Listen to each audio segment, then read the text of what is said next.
or watching it on YouTube, Facebook.com, ConduitNews.com. We've been teasing this for a little while now. Scorecard season is here. Scorecard season is upon us. You're going to start seeing different scorecards coming out in the next few months, ranking legislators and that sort of thing. Conduit for Commerce has put a lot of work and puts a lot of work into reporting back to the people, essentially. Hey, this is how your legislator voted, or this is the bills that were scored. There is, of course, economic freedom filter, and I'm going to go over that here in just a minute. But before, I want to say hello. We have back with us friend Josh Waters. Josh, how are you, sir? Hey, good morning, Paul. I'm doing good. How are you this morning? I'm doing great, sir. It's great. Always great to talk to you, Josh. So what can you tell us about this scorecard off the bat? Well, it is here. The Conduit Scorecard, the much-anticipated Conduit Scorecard, is officially out. And so I'm excited to join you this morning and just kind of dive into it and kind of explain it, what the methodology was. You already mentioned the economic freedom filter. And at the end of the day, how does a person's legislator fare on these economic freedom filter issues with their own voting records? Because that's what this scorecard is, Paul. It's the legislator's voting records applied to the economic freedom filter from Conduit for Commerce, and then their score is based on that voting record.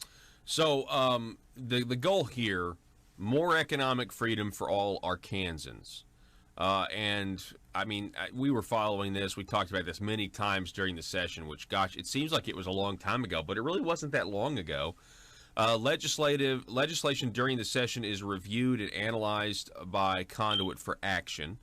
And based on those recommendations, Conduit for Commerce has drafted this legislative scorecard. Bills are included into the scorecard by using the economic freedom filter. So let's go over the economic freedom filter first, Josh. Number one, what's number one? Yeah, the economic freedom filter looks at, all the bills during the session. We went over it each week, Paul, and this is the method that's applied. So one, does a bill increase or decrease the size and scope of government? Two, does a bill increase or decrease dependency on government? Three, does it spend money we do not have? And four, does it increase or decrease transparency in government? If a bill is a big, impactful bill and fits into one of those categories, very likely it's included in this scorecard for scoring. So CFC obviously is supporting bills that decrease the size and scope of government, decrease dependency on government, and increase transparency in government, and then saves money. And then they would oppose the opposite. If a bill increases government, if it increases dependency on government, if it decreases transparency in government, Conduit for Commerce has opposed those bills. Yeah. That fourth one is new, increase or decreases transparency in government. I mean, Josh, obviously I think that's just because of, the events that have occurred over the last several years, the apparent corruption that exists. So, the people really need more, that we need to know more of what's going on down there, right? Well, absolutely. If you don't know what's going on, it's hard to really know if 1, 2, or 3 apply. Yeah. If something's not transparent, if we don't know what the impact is to the taxpayer, we don't know if it increases or decreases the size and scope of government or dependency on government. Mm-hmm. So we have to have the most transparent government possible. And remember, transparencies for people, transparencies for the government, privacies for the people. Yeah, absolutely. So that's a very important metric. Matter of fact, that's what Doug House said on the floor of the House of Representatives. Okay, all right, so methodology. People may want to know how the scoring happens. So what can you tell us about that? Yeah, well, I think the most basic way to understand the scoring this year on the scorecard is think back to grade school. You got, a homework assignment might be worth 6 or 7 points. If you get 6 questions right, you get a 6 out of 6, 100%. Maybe you have a quiz, that's worth 50 points because it's a much bigger project. And you have a test, maybe 100 points. At the end of the day, the individual scores are a percentage. The amount of points a legislator receives based on their voting record, and then the amount of total possible points. So let's break it down like this, Paul. Let's say there's a bill, and it's received a weight of 6 because it's kind of middle of the road. Okay, the bills with a lot greater impact, a lot bigger price tag will weight a lot higher, and those with less impact will weight lower. And all that information is in the scorecard. So let's say a bill gets a 6, okay, and Conduit for Commerce thinks this is a good bill, a 4 position is issued. If the legislator then votes yes on that bill, they get a 6 out of 6. They're at 100%. Now, if they vote no on that bill or vote present or don't vote, then that's the opposite position that CFC is taking. So they don't get any points on that bill. And as you go through each and every one of these bills, you start to really see, the cream of the crop rise to the top. So the overall percentage score is what the rankings are dependent on. We'll see that here in a minute, I know, and as we look at individual legislative scores. But pretty simple, kind of like going back to grade school. Very much so. 70%, 80%, 90%. And I think it's a good deal that you put in here. For example, a $300 million tax increase bill will be weighted much greater than a $1 million tax cut. That's that's kind of, I don't know, that I like the example, but it's not too far off from the reality of what happened in terms of proposed bills and that sort of thing. Now, real quick, before we go any further, can you address committee votes? Were there any committee votes scored, and what was the logic there? Yes, so there were some committee votes scored, Paul, and as everyone knows who follows what goes on down at the Marble Palace, bills can live and die in committee. And a lot of times we don't know what a committee vote is because they don't take roll calls unless someone specifically asks for it. But there were some bills that were flagged that did have committee votes, and they were included here. But the really good thing about this scorecard, Paul, is if you're maybe not on one of those committees, you're not impacted in any way whatsoever. You could still get 100% on this scorecard even if you weren't on one of these committees. So the committee votes work much the same way. If a bill is in a committee and there's a vote, let's say a House committee, those 20 members are going to have more opportunities to improve their score. And so let's say a bill is weighted at 10, and they're in that committee, and the position is 4, and then they voted against, or they didn't vote, or they voted present. They're going to get 0 out of 10 on that. Their total possible points is increased by 10, but their total gain point stays at a 0. Whereas if they voted yes, they get 10 out of 10 points, and their score is going to go up. Yeah. So what's good about that is it's completely comparable. All the percentage scores are completely comparable regardless of what committee a member's on. But it's a way to really capture the best and truest picture of the full voting record of a legislator. Yeah. We're talking with Josh Waters. We're going over the newly released Conduit Scorecard. This is a reflection of what happened in the 92nd General Assembly. Again, the economic freedom filter primarily deals with bigger government versus smaller government, and government needs to be smaller. And in order to do that, you got to vote against bills that, are going to grow it. Let's talk about awards. So the Calvin Coolidge Awards. President Calvin Coolidge, he's one of the best presidents this country's ever had. He is a very quotable president, by the way. He certainly understood the nature of the beast, the pitfalls of big government, the benefits of limited government and transparency. So tell us a little bit about the awards. I see here we have a few legislators who are receiving Calvin Coolidge Awards. We have state representatives Dan Sullivan, Austin McCullum, Clint Penzo, Grant Hodges, Marsh Davis, Robin Lundstrom, Josh Miller, Rick Beck, Mickey Gates, Justin Gonzalez, Fran Kavanaugh, Mark Lowry, Nelda Speaks, John Payton, and Richard Womack. Over on the Senate, just one, Senator Trent Gardner. What can you tell us about about their scores here? We'll get to their individual scores here in a minute. Yeah. So the Calvin Coolidge Awards, those are kind of the cream of the crop, if you will, in Arkansas, the top fiscal conservative legislators. And, Paul, there's a lot of talk because you're not going to get everyone to agree with you 100% on anything, right? And so, right. As I'm a Republican, you always hear kind of the Ronald Reagan rule. If you agree with me kind of 80% of the time, we can be friends, work together. So that's just what Conduit for Commerce did. They applied an 80% rule. If a legislator scored 80% or higher, they received the Calvin Coolidge Award. And you just read off those in the House and then the one member in the Senate, Senator Trent Garner. But that's what it came down to. If they scored 80% or above, they're a recipient of the Calvin Coolidge Award. And really, they stand out among all the legislators, the top fiscal conservatives in the state. Wow. Interesting. I don't know how you can argue with the 80% rule. That seems normal. Let's talk about the Senate, though, for a second. I mean, I read a long list of House members, only one Senate member. Why do you think that is? Yeah, the Senate this session, it was a really mixed bag.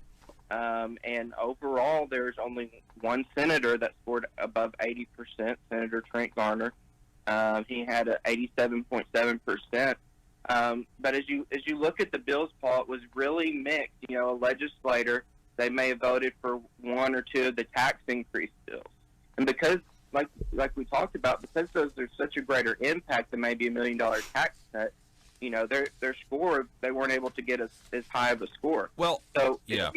Go ahead. Yeah, go ahead. Well, that's not surprising to me, Josh, and the reason it isn't is because when I sat down and I started scheduling impression of the session, I interviewed as many as I could, but the first people that I invited to be on the show were those that consistently voted against all three of what I think the major revenue takers, which was the internet sales tax, the gas tax increase, and then the half-cent sales tax extension, preventing it from sunsetting. That's a lot of money. So I wanted to know which Republicans consistently voted against all three of those. And there weren't many, but I think I can't remember what the number was, 12 or 14 or something like that. Then I attempted to do that in the Senate on the same three-piece legislation, and you couldn't. There wasn't one senator that voted no on all three of those revenue takers. And I feel like that's the reason you have such a lopsided Senate versus House ranking system. Yeah. No, that's exactly right. Like we talked about, the impact of a bill is what's most important. If you were to just, turn, like in school, if you're just to turn in a 5-question homework assignment, really easy, you can use your book. It's just not that big of a deal. But it's that final's coming, and it's everything, from the semester, and that's the big test, right? The big test. So think about it this way. The big test for these tax bills. If you voted for the tax increases, and those were the greatest weight, it's hard to overcome that, even if you vote well, on a lot of other bills. Just those three main bills, Paul, you mentioned, if you voted for all those tax increases, I don't think there's any way you are going to be able to receive the Calvin Coolidge Award because you're voting for hundreds of millions of dollars in tax increases. Yeah. I mean, that's just, and that's the thing. How many people did I ask? Like, so at the end of the day, are the people going to be paying more or less? And most people said, yeah, people are going to be paying more. I was like, okay, well, I mean, I'm really thrilled at the honesty that we got.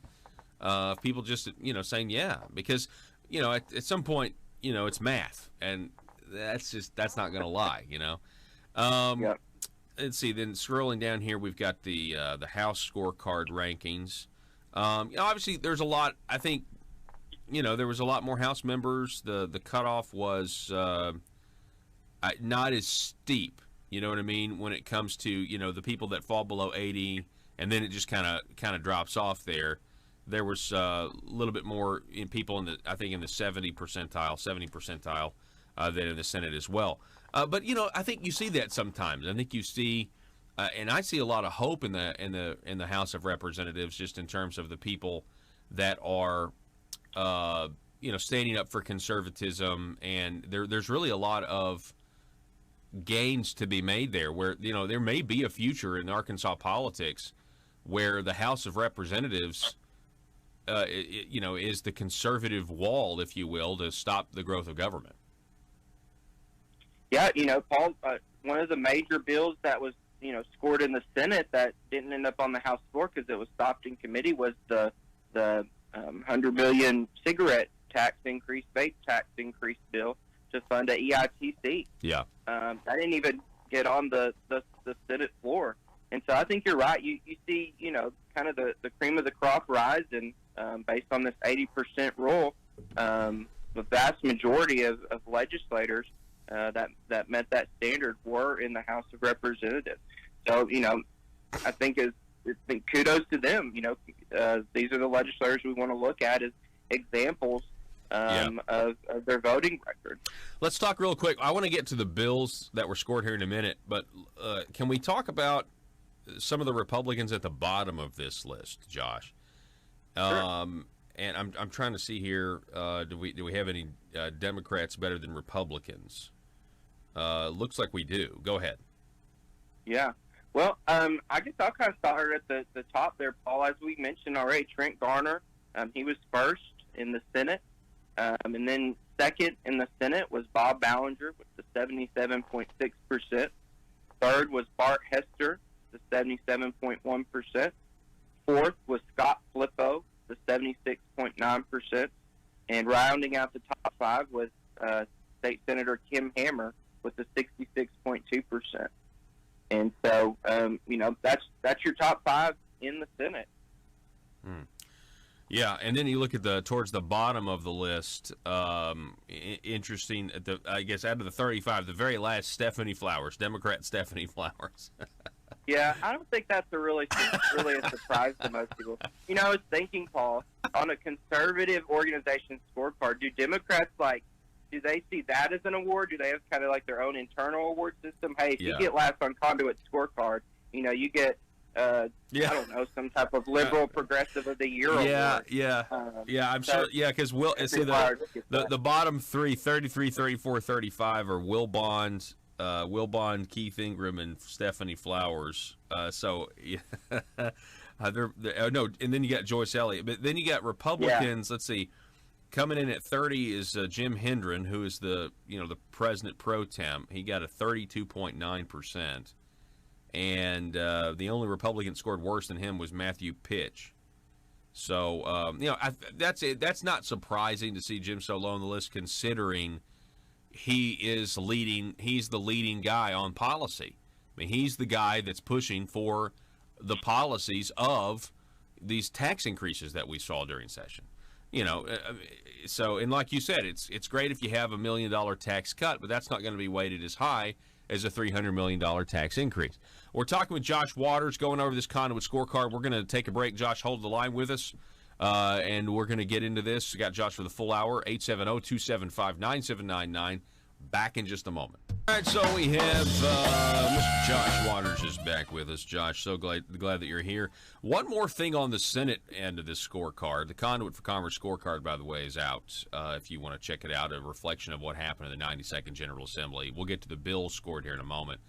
Number 11th on the Senate side is Democrat Larry Teague. So you've got a Democrat kind of in the middle of these Republicans here, coming in at number 11. That's not bad for a Democrat. Yeah, you see overall the top look like 20, 21 are all Republicans, and then Larry Teague's kind of in there in the middle at number 11. So it just shows you, you can't just go by party every time. It's, you see at the very bottom of the Senate and the House, it's most all Democrats. But kudos to Larry Teague. Now he was 11th, but the score was a 59.6% out of 100. The best score, yeah, not a great not the best score, yeah. But 11 out of 35. Yeah, the bar. Yeah, I see what you're saying there. Okay, real quick, moving on to the House. I kind of already mentioned these names. But, again, going with the 80% rule, that's 14 people getting 80% or above from the House. And these are all Republicans. Josh? Yeah. Like we were talking about before, a lot of people will say, well, you can't agree 100% of the time. Or, if you're, don't let, what do they say? Don't let perfect get in the way of good. And so Ronald Reagan always had that quote, if you agree with me 80% of the time. So you got an 80% or higher, you're kind of recognized as a top fiscal conservative and receive a Calvin Coolidge Award. So on the House side, you have these Democrats I'm seeing here, I guess Democrat Andrew Collins from District 35. He's probably like, yes, I'm the best Democrat there is. I'm dead last on the Conduit for Commerce score. I'm dead last. I'm number 100. Runner-ups, Reginald Murdoch, David Whittaker, Nicole Clowney, Tippy McCullough, Jamie Scott, Vivian Flowers, Deborah Ferguson, Monty Hodges, Denise Gardner, Fred Love. Anyway, a lot of Democrats there at the bottom. But then you got the Republican like Lee Johnson, who has a worse score than the minority leader of the Democrat Party, Charles Blake. So, there's certainly interesting fodder there for some. I'm sure. We're talking with Josh Waters. Josh, hold on the line. Let's get to the bills that were scored when we come back. Again, a reflection of the 92nd General Assembly. And you can go check out how your legislator did on economic freedom issues. Again, this is only a scorecard that has to do with economic freedom, tax policy, and that sort of thing. You can check it out, conduitforcommerce.org. Back in just a moment. Welcome back. Hey, folks, if you're just joining us, thanks so much, first of all, for starting the beginning of your week with us here, the intersection of conservative ideas and reality. Building a liberty machine. Part of that liberty machine is a mirror. It's a mirror, and it reflects back to the legislators what they've done when it comes to a liberty machine, economic freedom, lower taxes, that sort of thing. Part of the Republican Party platform, lower taxes to produce economic growth, that sort of thing. And again, we know what happened. We know they raised taxes on the people to pay for things like roads, and we know their arguments, what they were. We got to have roads to have a good economy. But the problem is they took your money without finding any savings. I mean, there wasn't even a discussion about, hey, well, what if we didn't do this anymore and use the money we're spending on this thing that we aren't going to do anymore and put it towards roads? There was no discussion of that whatsoever. And so, anyway, we're here with Josh Waters. Josh, thanks so much, sir. It's always great to have you on. Yeah, it's good to be here, Paul. All right, so let's get to the last half of this scorecard. Kind of went over the first half. Some of the bills that were scored in getting these legislators their individual rankings. We can start right at the top of the top of the page there. HJR, a House Joint Resolution 1008. What can you tell us about that one? Yeah. So with all these bills, Paul, like we talked about, not every bill is created equal. Not every homework assignment you got in school is created equal. So the kind of overall impact of a bill is what determines the weight of that bill. So on these pages, you'll see what each bill is, a description of the bill, who sponsored it, the result of that bill. Did it ultimately pass? And then the weight of that bill. And that ties into those percentage scores we've been talking about. Yeah. So HJR 1008 was one of the 3 proposed constitutional amendments. And, just simplifying it down, basically it's going to make it harder for citizen initiatives to pass. It's raising the threshold of how many counties you have to get signatures in. You have to submit it a little sooner than you had to before. So this will be on the 2020 ballot, but it was a bill that Conduit for Commerce has opposed in the scorecard. And, that had a weight of 3, though. So it wasn't a, if you look at the next, go ahead. That's why I brought it up first, because I want people to see that this only has a weight of 3. So it was an opposed bill. So if you voted for it, you didn't get the 3 points. If you voted against it, you did get 3 points. So 3 out of 3. It's like, think of a quiz that was worth 3 points in school. But you go right to the one underneath it, you have a weight of 14 on HJR 1018, which is the $293 million sales tax increase. So obviously that's why it's weighted with 14 possible points. And that was by State Representative Jeff Wardlaw, who sponsored that. Yep. And that's exactly right, Paul. This price tag was actually the largest single price tag of the bill. And so this was the highest weighted bill, was this $293 million per year sales tax increase they're trying to enshrine in the Constitution. So the people will get to vote on this, but the legislators had their say. They put their stamp of approval out there. They put their name in their voting record on this bill, and they're weighed accordingly. So as people might know, there's currently a half-cent sales tax in place to help fund roads. And if the legislature would have done nothing, that would have gone away. So this is a new replacement of a half-cent sales tax. To enshrine in the Constitution, $293 million a year. And I have to say, if they would have just done nothing and are allowing this thing to sunset, they'd be able to say, hey, this is $293 million. I know it's already in the law that it's going to go away, but here's $200-something million going back to the people of Arkansas. I mean, that's the kind of stuff that can get you reelected, by telling people that, you're keeping way more of your money because of the legislature's inaction. But they couldn't help themselves. So let's go to the next page here. This was a bill that was weighted a little heavier, a weight of 7 points. And this was State Representative John Payton's bill, which would have been a sales tax cut on used vehicles. Yeah, this. I know you've had Representative Payton on to talk about this bill, and he talked about it in the impression of the session, and it was a clean, straightforward bill that would help shrink the size of government and provide much-needed tax relief to people who are out there trying to buy a used vehicle. And it would raise the sales tax exemption on used cars for $7,500. And so this would have been the right and legal way to do this, and not the Jeremy Hutchinson way. You just put what you want on sale as bill. But anyways, I'm getting a little off topic, but I can't help but think of that now on the bill like this. Yeah, me too. That was a very interesting news week last week for Jeremy. Let's go to this one, HB 1564. Now, this only had a weight of 5 points, but it did increase people's cell phone bills. And I just want people to understand that you pay a cell phone tax. It's on, and now you're paying more of that. And this was by State Representative Michelle Gray. Yeah. So, this is one of those bills. It was a fee increase, fee tax, it's kind of splitting hairs. People be paying more. But, this money did go to be used for 911 systems. So I think a lot of people would, say, just based off that, yeah, we should have this or that kind of thing. So all that's taken into consideration, Paul. When we talked about the sales tax increase, $293 million, that's a huge number compared to here, $10.1 million here. So that's significant. Mm-hmm. But then also here, maybe, it's a little lower weight because, the purpose seems, a little more legitimate. Yeah. But it is an opposed. It is a fee increase. There's no restructuring of incoming money already. Yeah. So, but that's where that bill came out. Yeah, and I think that's totally reasonable. Again, $293 million increase. It's worth 14.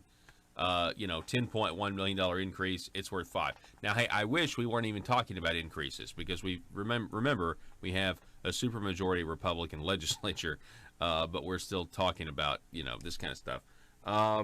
Let's go ahead and go to, what do we think here? Let's go to the. I want to find a. Well, here's a 9. This is pretty high. HB 1565.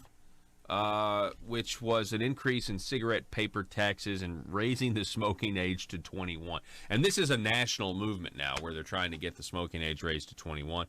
And I believe this passed, didn't it, Josh? Yes, it did. And after Arkansas, now there's an exemption for those in the military, but I think there might be a phase-in of this too. But, the smoking age raising to 21. And so they also increased the cigarette paper taxes. The way this fiscal impact statement came out was really weird because they say, okay, this is how much more is going to come in from cigarette paper tax increase. But then there was, well, we think it's going to decrease some too because people won't smoke as much, because of the age increase, because of the increased cigarette paper tax. So it's kind of a moving target on the exact number there. But, at the end of the day, Paul, someone's, freedom and just general liberty to go out and buy a cigarette at 18 if they wanted to is gone. The government has come in and said, no, you may not buy that otherwise legal product at 18. You now have to be 21. So that's a big issue when the government starts coming in and affecting people's individual liberty on what products they can buy. Yeah. I mean, you get to stay on your parents' insurance till you're 26. I mean, why not make the legal smoking age 27? I mean, you can always make an argument. It's like, it's just so frustrating. We get it. Smoking's bad for you. Everybody knows smoking's bad for you, but people still continue to smoke. I mean, can we just get over that and move on? It's ridiculous. Okay, next up, we're talking with Josh Waters, by the way. We're going over the Conduit for Commerce scorecard. You can check it out at Conduit for Commerce. Let's see. Look at this real quick. This is interesting. A 2.5 weight by Dan Douglas's bill to increase water fees. I mean, we didn't talk about this hardly at all on the show, but it was signed into law, Act 788. So you got more fee increases, but it was only weighted, 2.5. Yeah, that it is what it is. It's a fee increase, but relatively small. So relatively small weight. I think this actually might have been the lowest weighted bill, maybe, on the scorecard. So kind of speaks for itself. It's a fee increase on public water systems, and had a weight of 2.5. So overall, it was weighted. You could get 2.5 more points or lose 2.5 points. So there can't be an argument that, well, I didn't do well on the scorecard because I had to vote for our local water district to get a little more money to operate. That's not what kept people from getting the Coolidge Award. So here we go. Let's get to the big one here. We have a support bill. This was SB 211 by Senator Jonathan Dismang. This was a straight tax cut, eventually bringing the 6.9% top rate down to 5.9% over the next few years. It was weighted as a 12 because it was a good bill. Yeah, this was a great bill. This was a clean tax cut bill, and I think that was what was so great, and I wish more bills were styled this way, that, hey, here's a straight tax cut, and then bills that are just straight tax increases, let's not, throw in this, throw in that, and confuse everyone and claim it's revenue neutral. So this was a straight tax cut bill, $97 million per year once fully phased in. So that got a 12, a very significant weight. And this is a bill that really distinguished a lot of, Republicans from Democrats. A lot of Democrats did not vote for this bill. Yeah. And so they were hurt. Their overall score was hurt significantly because this is one of the highest weighted bills in the entire scorecard. Yeah. I like things to be simple, so this was it was early on in the session, but this was my favorite part of the session because it was simple. You had the Republicans in the tax cut camp. You had the Democrats in the class warfare tax hike camp, and I really liked that because the arguments the Democrats made were class warfare. The wealthy are somehow they don't need any of this, and then the Republicans were like, we need business owners to hire more people, and it was really, really refreshing in a super majority Republican legislature to just have a standalone tax cut bill. Now the problem is what comes next. We already covered the sales tax increase, and then of course you got to SB 336 by Senator Terry Rice, which was a gas tax increase, almost taking exactly the same amount back from the people that they cut. Now, keep in mind, they didn't actually cut because that 6.9 doesn't go to 5.9 for several years or for a few years. This gas tax increase is going to start in October 1st of this year. So what can you tell us about this bill? It was weighted a 13. Yeah, so this is the gas tax straight tax increase that would raise the tax rate to essentially. So what they did to get around the constitutional amendment for needing 75% vote, they put it at the wholesale level, but essentially it converts to per gallon, kind of where we're at, raises that to about 24.4 cents a gallon, and diesel will be 28.5 cents a gallon. So that's an increase of 3 cents a gallon regular and about 6 cents a gallon diesel. They also add these new registration fees, $100 if you have a hybrid vehicle, $100 every year, $200 every year for electric vehicles. And then this bill would also direct, once some of the casino revenue comes in, direct some of that to roads. So overall, a tax increase. One other thing about this bill is it triggers, an ongoing small increase every year. And so there's a guaranteed, small, but a guaranteed small tax increase every year built in. Yeah. Then the next one weighted at 12, which is another big amount of points that you could get, and this was a $100 million tax increase for redistribution of wealth program by Senator Jim Hendren. Is this the EITC? I couldn't believe we had a Republican leader having press conferences with Democrats. Yeah, this was really one of the more baffling bills of the entire session. The fact that it made it through the Senate was, staggering. And like we talked about earlier, this didn't get on the House floor. It didn't even make it there. Paul, this EITC idea, earlier this session, it was tried by Democrat Tippy McCullough, who was, we just talked about it, I think, in the bottom 5 in the entire scorecard. She ran a standalone EITC bill, and that thing got, I think, 2 votes in the House Rev and Tax Committee. When you look back at 2017, an EITC bill actually made it to the House floor. And that thing got, I think, 4 or 5 Republican votes. So this was really weird because it was the EITC, and it was funded for with a huge tax increase on cigarette and a new huge tax increase on vaping that was going to close small business vape shops. So just a terrible policy really all around. So it had, a weight of 12, and it passed in the Senate, but then failed in the House committee. We're talking with Josh Waters. You guys can check this out. I mean, you need to. It's up at conduitforcommerce.org. And it's the scorecard, 92nd General Assembly release. So you've got legislative rankings as well as the methodology, as well as the bills that were scored. And the last bill that I'll talk about here is SB 576. This was, one of the big 3 by Senator Bart Hester. Josh, what can you tell us about this? Remind us about this, and what was the weight on this one? Yeah, so like we've been talking about, not all bills are created the same. There's some good things in this bill. There's some good corporate tax reform in this bill.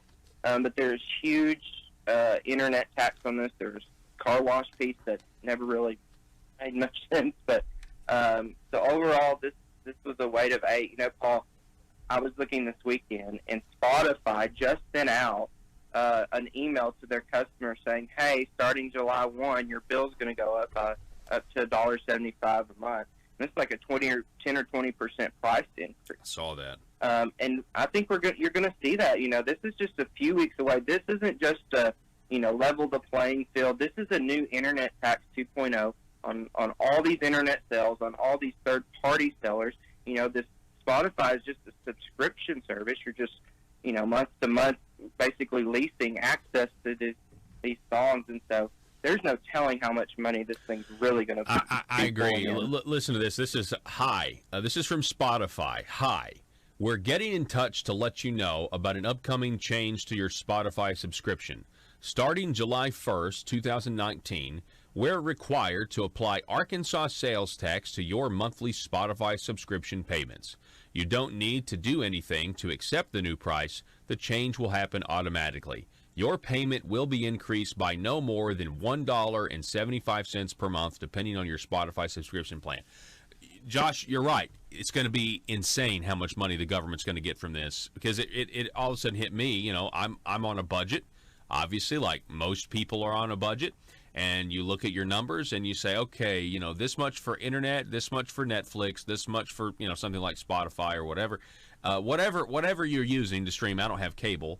And now all of a sudden, we're going to apply state and local sales tax to your Netflix subscription. I mean, there was a time when Republicans were outraged when Chicago started doing this. Remember, this was an idea, specifically Netflix, came out of Cook County, Illinois, and everybody was upset about it. And now here we are adopting the same policy, fleecing the taxpayer more and more. Well, where we also have local communities trying to raise taxes even more. And it's just like, how much is enough? I understand why Senator Hester had to put the corporate tax reform in there as well in order to get people to vote for it. But the bottom line is this. Most of us don't have corporations that are going to get these tax breaks. But every one of us are purchasing things online and going to pay the tax. And that's very frustrating. Yeah, Paul, like you said, you might have a budget of all these different things you're subscribed to or you buy online per month. That's maybe $50, $100, $200. If you multiply that by 10 to 12, 15% on everything every month, you're going to be paying more. Not only is that a huge amount of money more going to the government, that's straight out of our Kansans pockets. This isn't some, company in Washington or wherever, getting a tax break or whatever. These are our Kansans that are be paying this taxes. So that bill, there's some good in it, but a lot really bad. So it got a weight of 8. Yeah. Well, Josh, kind of recapping here, folks, is the Conduit for Commerce scorecard. You can check it out. You can look at the methodology. You can look at the economic freedom filter. Josh, one more time, go over that economic freedom filter so people know what this is supposed to encompass. Again, this is not a scorecard based on social issues. This is a scorecard based on economic issues. That's right. Economic freedom, and really we can boil that down to, is government getting more money or less money? But specifically, there's 4 points to this economic freedom filter. 1, does a bill increase or decrease the size and scope of government? 2, does it increase or decrease dependency on government? 3, does it spend money we do not have? And 4, does it increase or decrease transparency in government? So if people are just tuning in, I would encourage everyone to go to conduitforcommerce.org.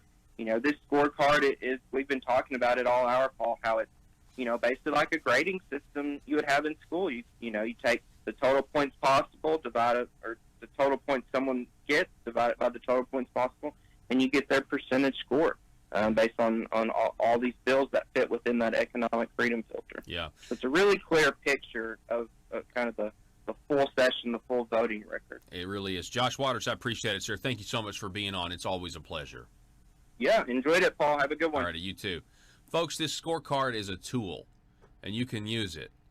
You can use it because I know many of you out there are friends with your legislators, and I know many of you out there like your legislator personally. Like you think that they're good people, and they are. But you can use this as a tool, and you can use this to say, man, I didn't realize you voted, for this particular tax increase. I really disagree with you on it because I don't think more money needs to come from the people. I don't think you need to vote this way next time. Like, I think you need to vote for tax decreases, or don't vote at all, If anything, just leave the tax structure where it is.